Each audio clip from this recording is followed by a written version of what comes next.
Sağdaşlar yaxşımısızlar? Biz oldingi soatlik darslarimizda shu o'lcham birliklari haqida, ko'p uchraydigan o'lcham birliklari haqida to'xtalib chiqdik. Endi bu soatlik darsimizda bo'lsa, mashg'ulot sistemasi. Ya'ni biz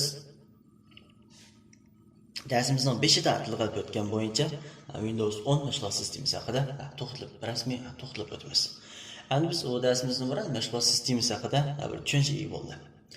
Mashg'ulot sistemasi deganimiz kompyuter sistemasining qattiq detallari bilan yumshoq detallarini kontrol qilib, kompyuter sistemasining xizmat iqtidorini to'liq joriy qildirib, ishlatuvchilarning kompyuter mashg'ulotini oddiylashtiradigan bir xil sistem yumshoq detali.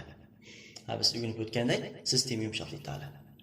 Yumshoq detal ichiga ikki xil bo'lingan sistem yumshoq detal va amaliy qo'llanishda yumshoq detal ichiga sistem yumshoq detali deymiz. Endi mashg'ulot sistemasining iqtidori. Mashg'ulot sistemasi deb gap kelsa, qo'limizga bu sistem yumshoq detali deb bilsak bo'ladi.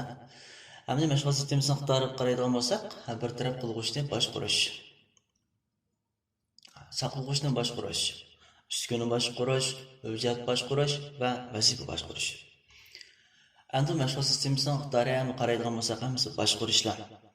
Hamda başdaki uchiga qaraydigan bo'lsak, bu qattiq detal qismini boshqarishni ko'zda.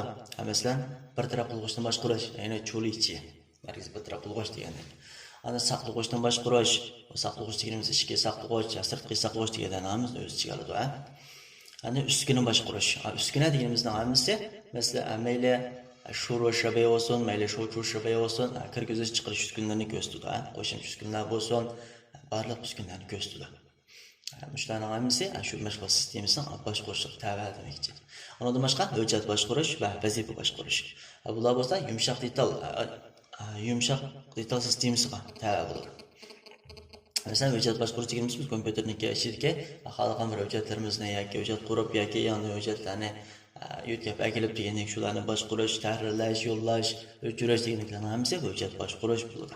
Vazifa boshqarish deganimiz biz kompyuterni masalan qo'zg'atishning o'zi bir vazifa. O'chirishning o'zi bir vazifa.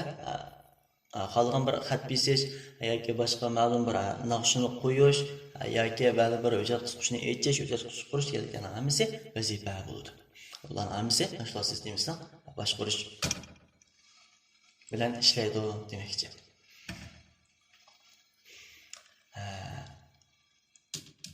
Endi Windows haqida asosiy tushuncha. Windows mashg'ulot sistemasi Amerika Microsoft shirkati tomonidan tarqatilgan mashg'ulot sistemasi bo'lib, bu mashg'ulot sistemasi 1985-yildan 2015-yilgacha to'xtovsiz yangilanib, nurg'un nashrlar bosog'i silindi. Endi bu Windows sistemasiga qaraydigan bo'lsak, 1985-yildan boshlab ishlatishga boshlagan demakchi bu yerda. 1985-yildan 2015-yilgacha to'xtovsiz yangilanib, bunun bir gap demekçi, 2010 biz işletilen Windows 10 mashg'ulot sistemasi 2015-yil yangilangan demekçi bir yerda. 1985 dan 2015gacha hali uzun bir jarayon boshdan kechirdi.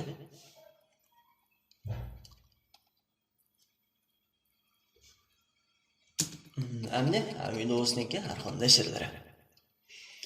Yine bu yerda Windows nashrlari ko'p, lekin bu yerda biz ko'p uchraydigan bir necha xil turni 5 xil turni uzunlar sundim.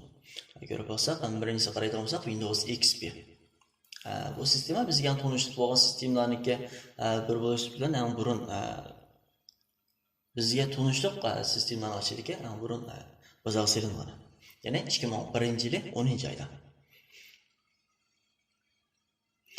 Endi qaraydigan bo'lsak Windows Vista.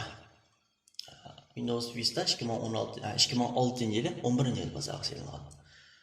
Yana qaraydigan bo'lsak 2009-yili 10-oyda Windows 7. Windows 7 mashg'ulot sistemasi 2009-yili 10-yil bozorga silingan. Endi hozir ko'p qism kishilar Windows 7 mashg'ulot sistemasini ishlatyapti. Endi bu sistema burundan tortib ishlatib kelgachga buni qo'llanish so'zlari ko'p. Ham shu ishlatuvchilarmi uzun muddat ishlatgan bu sistema bir xil ko'nib qolgan yoki shu sistema bir xil oddiydak tuyg'u beradigan holatga kelib qolgan. Endi undan boshqa Windows 8, ya'ni bu 2012-yil 10-yil bosog'i silingan. Endi bu Windows 8 ya'ni 2012-yil bizningki Uyg'ur tili shu Windows sistemasiga qo'shilgan yil ham shu. 2012 yildan keyingi Windows nashrlarida Uyg'ur tili bo'lganini Windows sistemasiga qo'shib, BIOS'da Uyg'ur tilini tanlab ishlatadigan holatga yetgan. Ana qaraydigan bo'lsak Windows 10. Biz darsimizning beshida so'zlab o'tgandik Windows 10 mashg'ulot sistemasi. Yana bu darsimizda nuqta qilib so'zlaydigan mashg'ulot sistemasi Windows 10. Bu 2015-yili 7-oyda bazarsiyalgan. Demak, bu ham biz so'zlab o'tgandek 1985-yildan 2015-yilga to'xtovsiz yangilanib, har xil nashrlar bozorga so'yilgan deb so'zlab o'tdik. Buningdagi 2015 dal oxirgi qatim yangilangan Windows 10 mashg'ulot sistemasini ko'rsatdi. Endi Windows XP mashg'ulot sistemasini balkim bilishinglar mumkin, ishlatib boqqan bo'lishinglar mumkin. Bu Windows XP mashg'ulot sistemasi burun ishlatgan mashg'ulot sistemasi bo'lgancha o'zim aslida kichik ham yeni ishlaydigan mashg'ulot sistemasi bu. Shu sistemni endi burunida pul olish mashinasi shu cho'kanchi, o'timizga cho'kanchi qatorliqlarga SP2 deb bir sistem bo'lgan. Shu sistemni ishlatdi. Anadan keyin shu yaqindan buyon 7-8 yil bo'ldi. Windows XP mashg'ulot sistemasini shu cho'kanchi shu pul olish mashinalarga shu Windows XP sistemasi qo'shilgan. Shuning bilan sistema haqida to'xtalgan mazmunlar oxirlashdi.